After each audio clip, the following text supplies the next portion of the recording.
Bien évidemment, je revendique ma subjectivité, comme à chaque fois, comme à chacun ma chronique. Mais cette fois encore plus que d'habitude, pour des raisons que vous verrez dans la vidéo. Remontons un peu dans le temps, revenons 1 an et demi en arrière. Nous sommes alors début janvier 2020, et je suis en plein deuxième trimestre de mon année de terminale. La pandémie liée au Covid-19 n'existe pas encore, au sens large du terme, et je doute énormément par rapport à mon avenir. Et chaque dimanche soir, alors que je me connecte sur Manga Plus comme à l'habitude pour découvrir les nouveaux chapitres du Weekly Shonen Jump, je découvre une série qui va me marquer, plus que n'importe quelle autre. Bienvenue dans une ma chronique dédiée à Undead Unluck, soit le plus gros coup de foudre que j'ai jamais eu pour une œuvre de fiction.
Commençons par présenter globalement Undead Unluck sans spoiler. Undead Unluck est un manga de Yoshifumi Tozuka, débuté le 20 janvier 2020 dans le Weekly Shonen Jump. Il nous raconte l'histoire de Fuko Izumo, jeune fille extrêmement malchanceuse, qui va rencontrer Andy, jeune homme qui ne peut pas mourir. Il lui apprendra que sa malchance n'est pas le fruit du hasard, et ils partiront à la recherche de la plus belle mort, mais aussi d'un éventuel moyen de guérir de leur malédiction. Undead Unluck est un manga à la popularité très relative, mais surtout contradictoire. Ses débuts dans son magazine ont été assez hésitants, mais la sortie de son tome 1 a été précipitée à cause d'une soudaine popularité entre de gros guillemets. Les ventes progressent très lentement, voire plus du tout, mais le manga a gagné le Tsuginikuru Manga Award, victoire qui a augmenté les ventes du manga de plus de 500%, effet qui n'est pas visible sur ses ventes Oricon ou Shoseki, donc probablement en numérique. Bref, plusieurs indicateurs qui ont l'air de se contredire l'un l'autre, bien qu'on puisse noter que la licence Undead Unluck semble être plus ou moins installée au Japon, le manga ne risquant pas d'annulation, et le manga ayant 1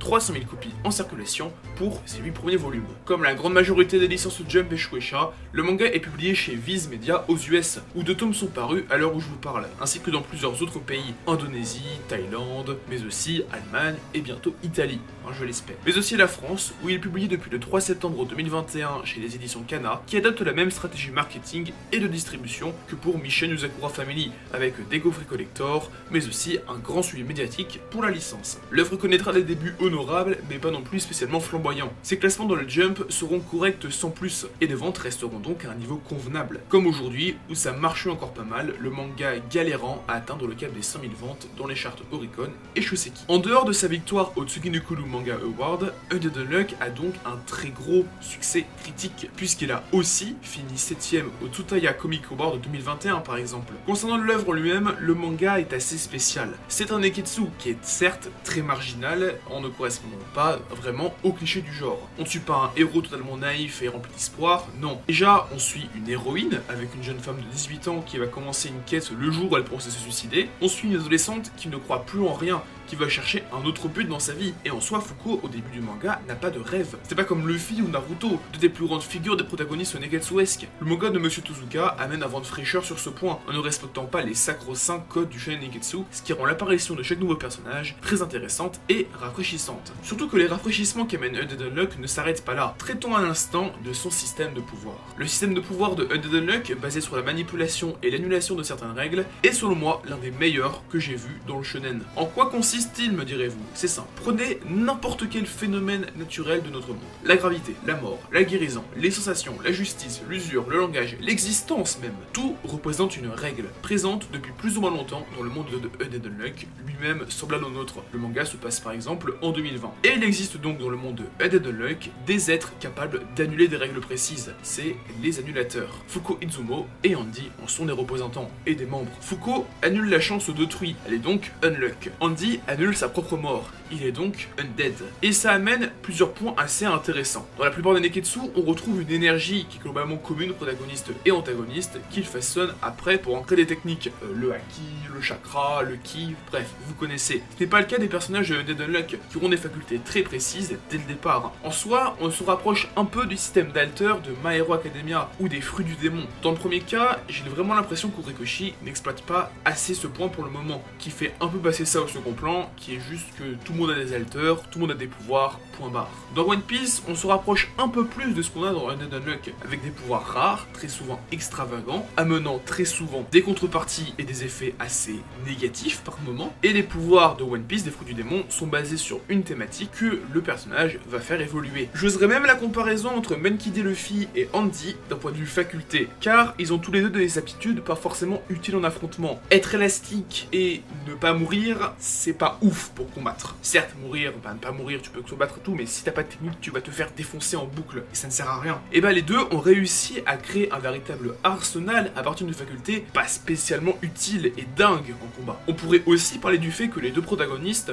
ont des techniques basées sur la dénomination d'armes à feu, mais je vais un peu trop loin dans le parallélisme là. Globalement, le système de pouvoir de Undead Unluck, je vois ça comme une espèce de grosse fusion entre les stands de JoJo's et le nen de Hunter x Hunter, avec quand même possiblement encore plus de complexité parce que par moments c'est assez bizarre et assez difficile de tout suivre. Côté dessin, c'est honnêtement vraiment moyen sur le départ. Tozuka a du mal et rend le tout assez brouillon. Ça n'empêche pas de sortir des planches magnifiques par moments, certes. Son style graphique est très bien défini et très identifiable, certes. Et ce point est plus que capital, point qu'on avait abordé dans la macronique numéro 6 sur JoJo's Bizarre Adventure Phantom Blood. Cependant, si niveau dessin ça pêche encore un peu, côté écriture, tant du lore de la série que des personnages, Yoshifumi Tozuka possède un véritable talent et le laisse parler tout au long de la série. Si ça peut encore sembler assez léger sur le démarrage, ça devient très vite de plus en plus intéressant. Et ça, c'est clairement pas pour ça que Undead Unluck rentrera ou non dans l'histoire. Mais il affiche déjà une très grosse progression en moins de 2 ans. Et surtout, en dehors du dessin, le reste de l'aspect graphique de la série est totalement réussi. Les chara-designs sont en eux-mêmes très variés et reconnaissables. On tombe un peu dans le piège du Neketsu avec le fait que chaque protagoniste a une couleur de cheveux différente, mais à part ça, chaque personnage a son style et ses propres caractéristiques. Autre aspect graphique, le découpage, qui est là aussi plus que réussi. C'est difficile à voir en lisant uniquement les 2 premiers tomes, mais plus on avance dans la série, plus on voit que Yoshifumi Tozuka arrive à donner un réel dynamisme dans toute action qui retranscrit avec sa plume. Les planches sont généralement entre 4 et 6 cases, ce qui permet d'avoir pas mal d'actions sans surcharger le tout. Sans parler du fait que le mangaka aime énormément les doubles pages, vu qu'on en trouve généralement entre 3 et 5 par chapitre. Les chapitres, en ayant seulement une ou deux, se comptent sur les doigts des mains. Au final, est-ce que Undead Unluck mérite votre temps et surtout votre argent? En lisant uniquement le tome 1, ça ne se voit pas forcément, mais le manga progresse très vite, même dès le tome 1. De même, si ce que vous aimez dans Undead Unluck est surtout l'aspect très humoristique, faites attention quand même en continuant par la suite. Vous allez perdre cet aspect très vite, et si vous n'aimez pas le côté Neketsu, je pense pas que vous y accrocherez après. Malgré tout, Yoshifumi Tozuka s'améliore à vitesse grand V, en gommant les défauts les plus apparents le plus vite possible. Résultat, à la fin du chapitre 82, le style graphique a déjà énormément progressé, Yoshifumi Tozuka gommant la majorité des défauts très apparents de son œuvre. Bien évidemment, il faut accrocher au délire, mais si c'est le cas, alors je pense que la suite ne pourra que vous surprendre en bien, vu comment elle dénote du reste. D'ailleurs, à quel point ce tome 1 précisément n'est pas du tout représentatif du reste de la série, dans le bon sens évidemment.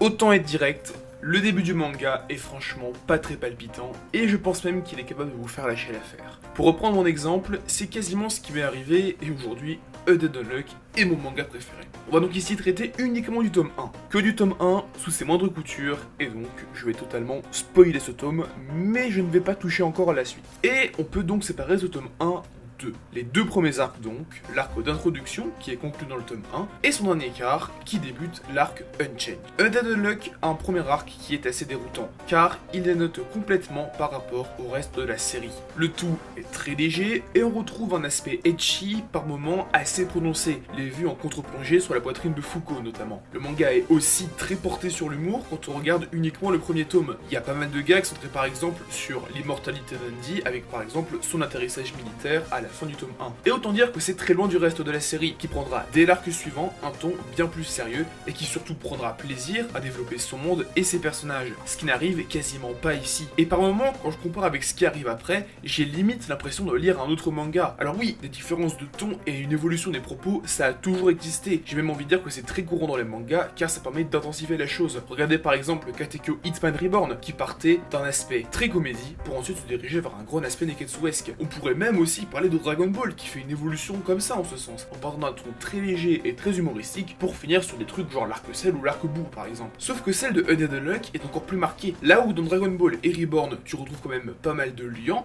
avec par exemple beaucoup d'éléments du début de la série qui sont réutilisés après, Reborn et Dragon Ball gardant un aspect assez prononcé pour l'humour lors des phases détente, dans Undead Unluck, c'est bien plus rare. La raison, eh bien je pense qu'à la base, Undead Unluck ne devait pas être un neketsu. En tout cas pour Shueisha, pas pour son auteur, Yoshifumi Tozuka. Peu avant ses débuts, le manga a été vendu comme un ecchi par la Shueisha, qui avait probablement déjà décidé de la fin de Yuna de la pension Yulagi et qui se cherchait donc un remplaçant. Undead Unluck a donc été vendu ainsi, et le manga commençait en tant que comédie avec quelques tendances assez ecchi. Mais le vent a tourné, il a même tourné très vite. Rien de sûr, mais j'estime que le retour de Kentaro Yabuki avec Ayakashi Triangle a été décidé à ce moment-là, et que donc Shueisha a laissé carte blanche à Yoshifumi Tozuka pour mener à bien son histoire là où il la voulait, et qu'il fasse comme bon lui semble, vu que Undead Unluck avait des gros débuts de popularité, la sortie du tome 1 ayant été avancée pour rappel grâce à une popularité précoce. Or, Yoshifumi Tozuka, lui, ce qu'il aime, c'est les neketsu profonds et complexes à la Hunter x Hunter, qui est d'ailleurs son manga préféré. Passé l'arc introductif et le combat contre Unavoidable et Shen, Tozuka a commencé à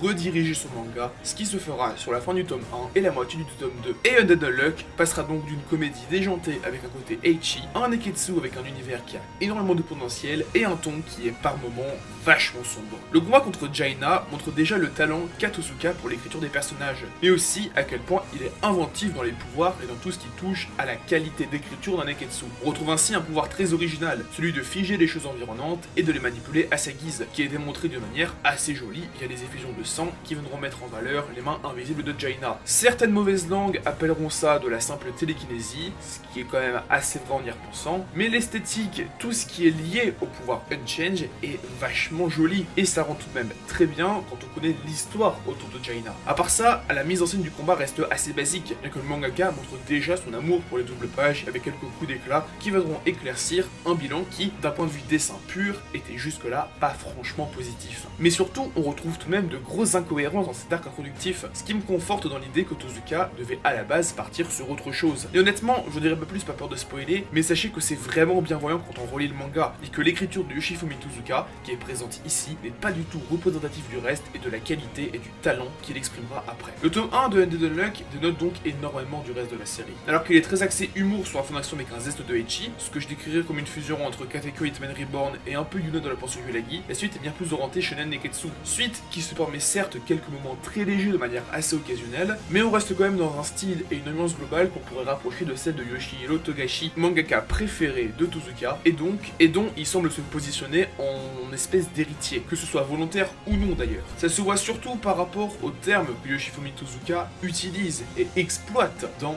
sa narration et son univers. Mais aussi quand on regarde le système de pouvoir que Yoshifumi Tozuka a inventé, qui est très profond et qui rappelle en un sens un peu ce qu'a fait Togashi avec le Nen par exemple. Undead Unluck emprunte bien plus à Hunter x Hunter qu'à Gintama, Mien Rodoko ou Pyutofuku Jaguar par exemple. Et il est intéressant de noter comment le manga de Yoshifumi Tozuka peut être considéré comme un héritier de Togashi, ce que j'ai dit, en parallèle avec Jujutsu Kaisen. Là où ce dernier pousse encore plus loin les idées et codes de l'auteur de Yu Yu Hakusho, avec énormément de techniques reposant sur des théorèmes mathématiques, Undead Unluck se voit en surface plus accessible et surtout plus différent. Là où Jujutsu peut être considéré comme une perfection, un approfondissement du style de Togashi au sens propre du terme, Undead Unluck en est une refonte. Il cherche à moderniser ce qu'on pourrait appeler le système Togashi. Alors attention, je ne dis pas que Akutami et Tozuka sont meilleurs que Togashi, loin de là, mais simplement que du point de vue de l'écriture, les mangaka de Jujutsu Kaisen et de Undead Unluck reprennent consciemment ou non ce que faisait Togashi plus de 20 ans avant, en le modernisant chacun à leur façon. Le premier en l'amenant plus loin que jamais, le deuxième en l'adoucissant et en le rendant bien plus grand public. En soi, Akutami et Tozuka sont un peu comme Akuma ou Buken dans Street Fighter. Et oh mon dieu, cette rêve parlera à personne, vite passons à la suite. Bon, à partir de maintenant, je vais rentrer dans une grosse partie spoil. Si vous souhaitez arrêter ici par peur d'en savoir trop et de vouloir tout découvrir par vous-même, eh bien libre à vous et merci pour votre visionnage. Pour les autres, continuons cette vidéo. Je l'ai évoqué, le plus gros point fort de Undead Unluck, c'est son lore. En étant plus large, on pourrait même dire que Yoshifumi Tozuka a un talent pour l'écriture, soit de personnages, de concepts ou d'univers. On l'a dit, le monde de Undead Unluck repose sur un concept simple. Tout ce qui fait partie de notre normalité est une règle. Le genre, la mort, les langues, la guérison. Et c'est à partir de ce constat simple que Yoshifumi Tozuka va élaborer un univers très élaboré.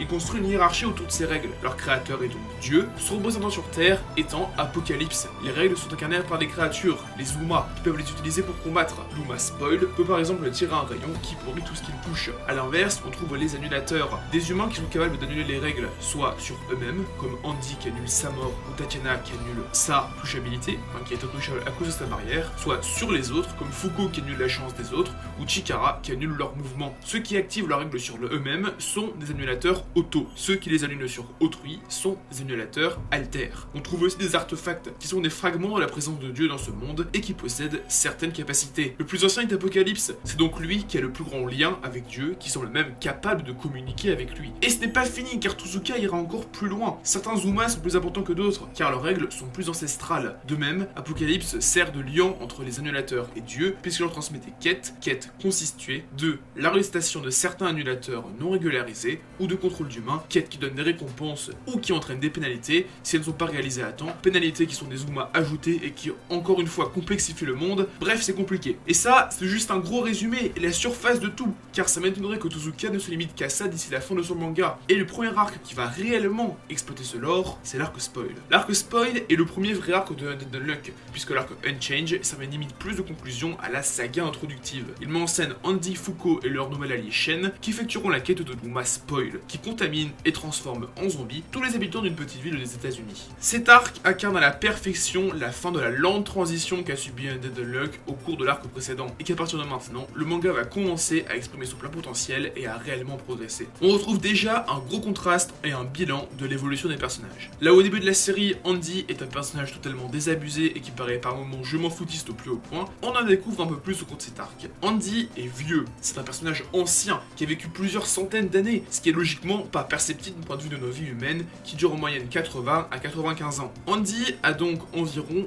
250 ans, soit plus de 2,5 fois la durée d'une vie humaine. Et c'est encore plus explicite avec l'apparition de Victor, qui est décrit comme ayant plusieurs millions d'années. C'est juste énorme à l'échelle d'une vie humaine. L'humaine la plus vieille est morte à l'âge de 122 ans, c'était Jeanne Calment. Et 1 million d'années, c'est presque 8200 fois la vie de Jeanne Calment. Et Victor a vécu ça plusieurs fois. Fatalement, la perception du temps n'est pas la même, et c'est juste inimaginable pour nous. C'est la même chose que pour Fuko, qui était extrêmement introvertie au début du manga et vulnérable. Elle sortait de presque 10 ans d'isolement à cause de la peur de son unluck, et elle était complètement fermée aux autres et à la perspective d'un avenir meilleur. Et là, en à peine une semaine, elle a découvert qu'elle pouvait se battre pour avoir un futur heureux, que d'autres personnes le faisaient déjà, personnes qui étaient dans la même situation qu'elle, et qu'on pouvait déjà voir les prémices de son évolution narrative qui est déjà bien avancée et qui est quand même loin d'être finie. Fatalement, la comparaison entre fin du tome 1 et fin du tome 2 est troublante, mais elle est nécessaire pour repartir sur de bonnes bases. Chaque personnage a ses qualités, ses défauts et son passé, ce qui rend le casting bien plus qu'intéressant. Chaque personnage a vécu ses tragédies vis-à-vis de sa puissance d'annulateur, et chaque personnage évolue différemment par rapport à ça. Surtout que même si leurs intérêts personnels divergent énormément, ce qui est mis en avant dès l'arc Unchange,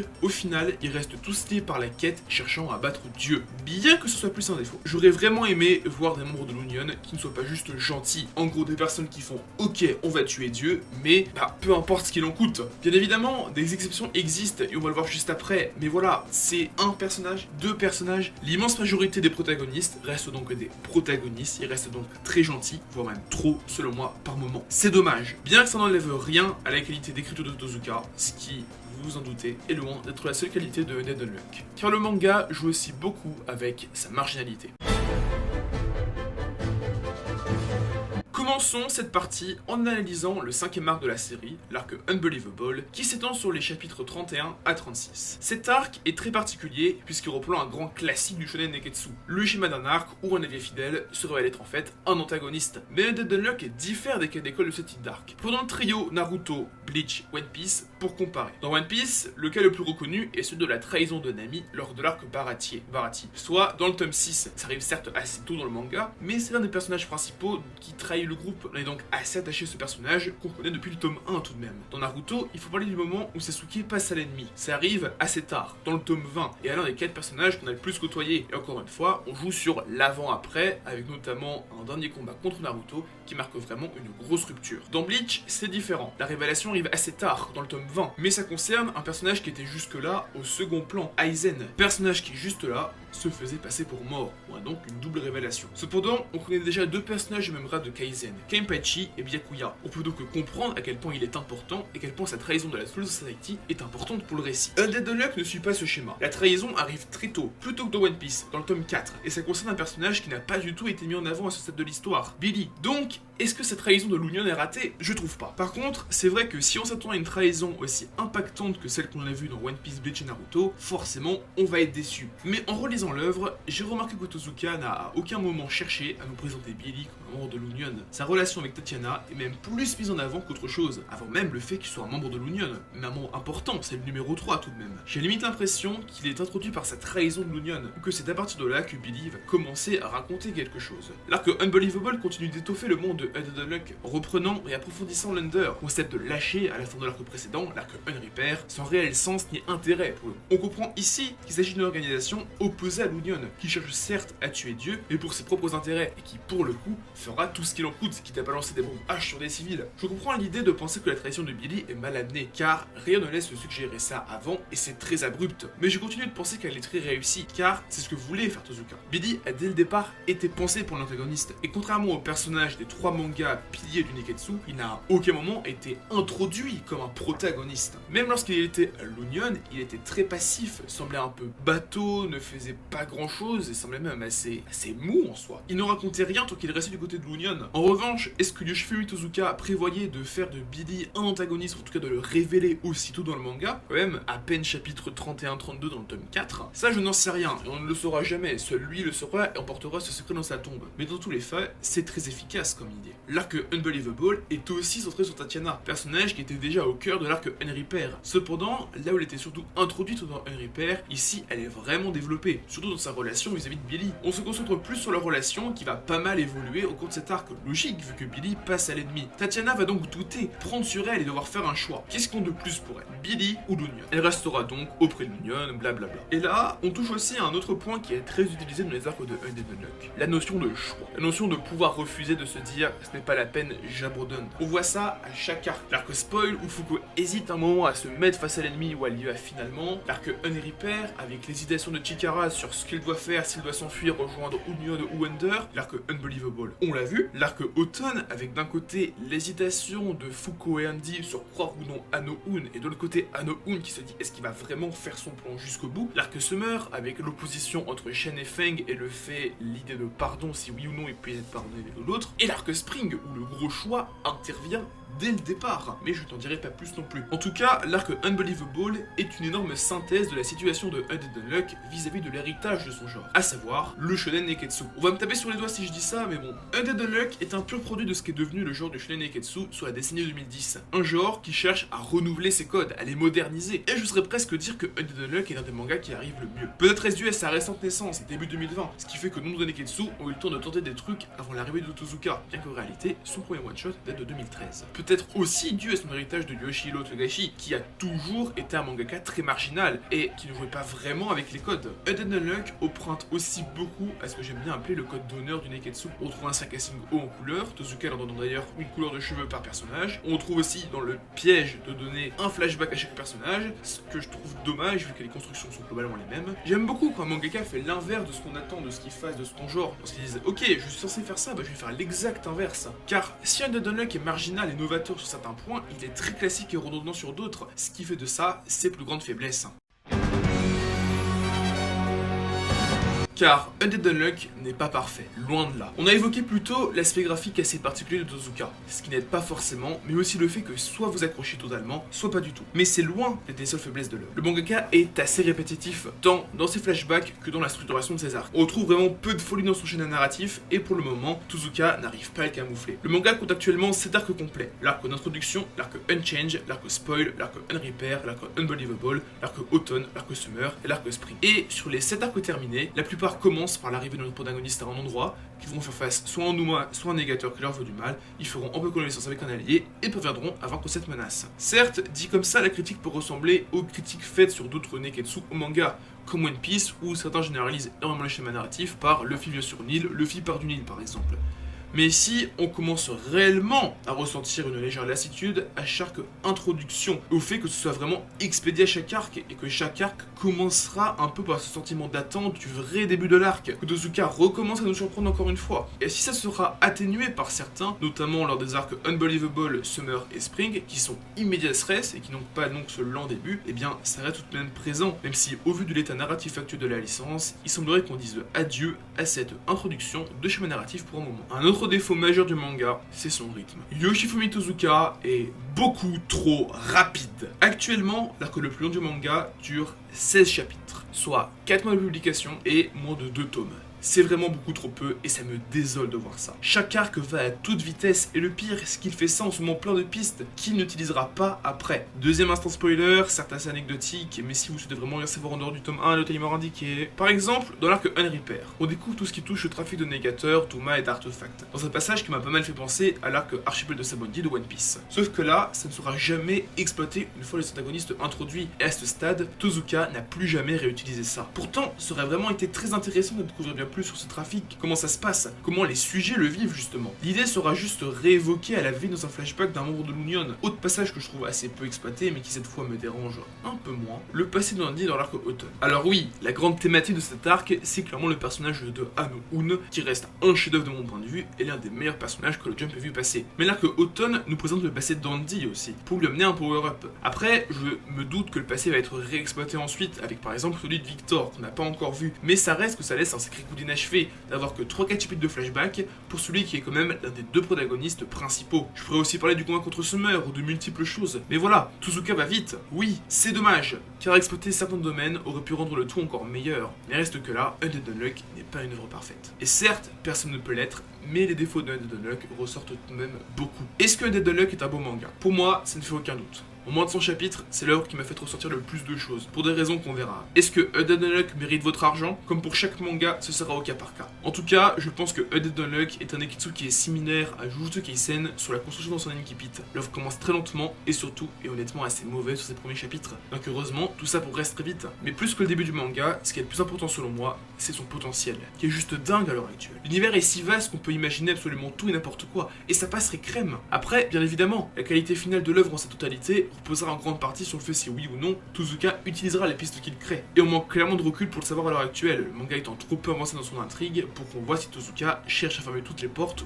ou non. Impossible de savoir si le manga finira en apothéose et deviendra un grand classique, ou si tout va se casser la gueule et si Undead Unluck restera dans l'histoire comme un pétard mouillé. Dans tous les cas, si votre lecture du manga n'aboutit pas et que vous n'aimez pas forcément le début, je vous conseillerais d'attendre un animé qui ne devrait plus tarder, surtout au vu de certaines rumeurs ayant été diffusées sur internet sur le second trimestre 2021. Undead Unluck mérite votre temps, car Undead Unluck est l'un des prochains gros shonen. Il sera l'un des prochains neketsu à être au sommet du monde, croyez-moi. Et en parlant de moi, j'estime qu'il est nécessaire d'ouvrir un dernier chapitre de cette histoire bien plus personnelle, bien moins analytique, bien moins extérieure. Car au final, le titre à ma chronique vient de là. Je suis moi-même, et ce moi-même a besoin de vous parler de dernière chose, du rapport que j'entretiens avec Undead Unluck.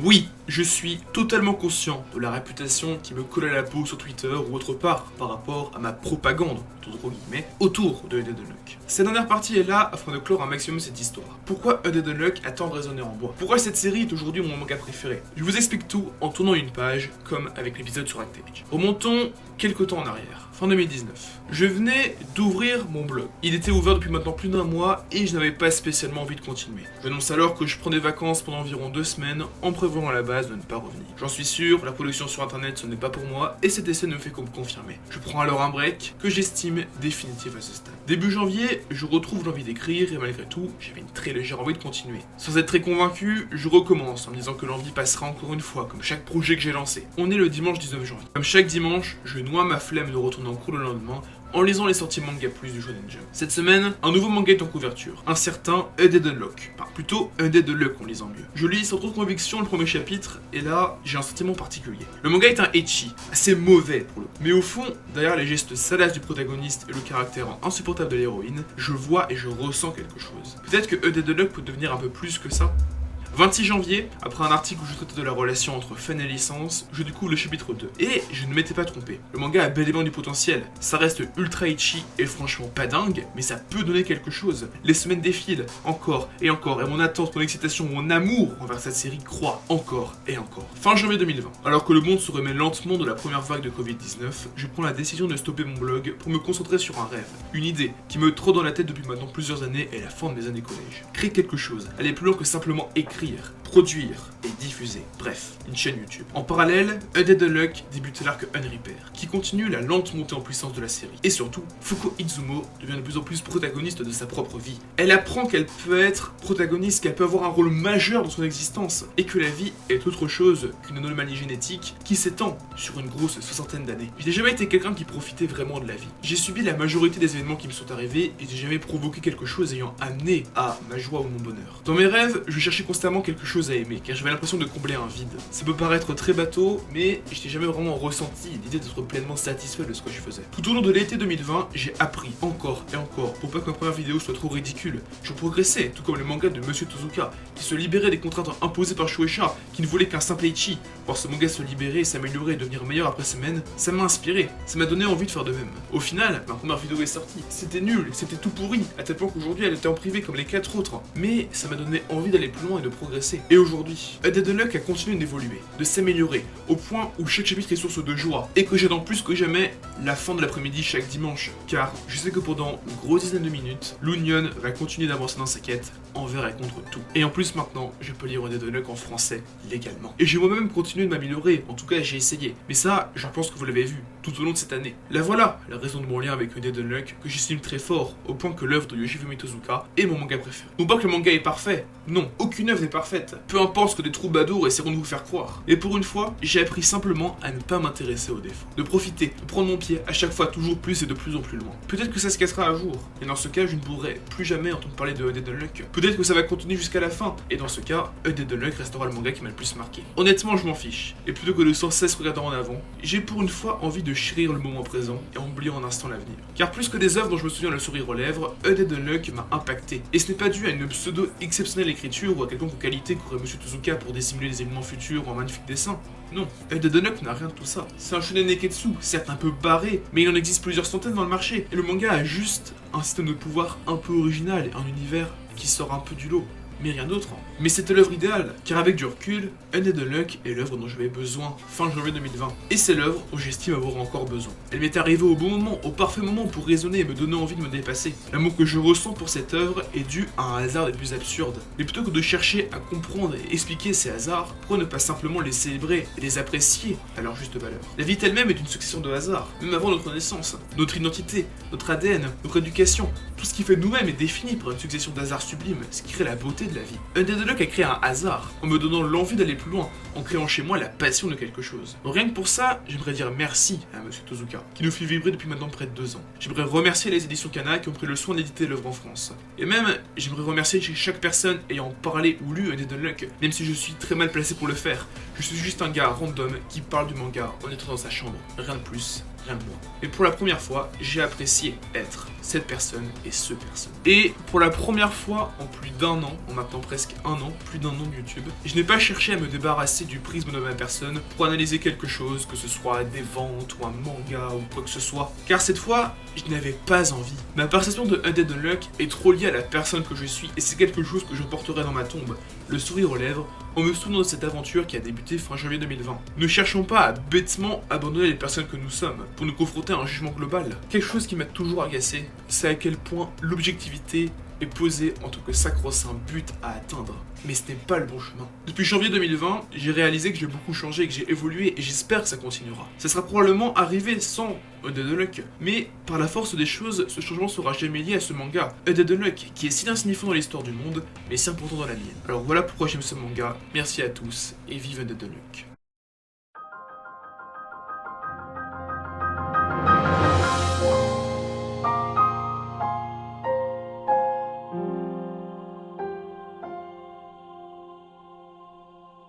Thank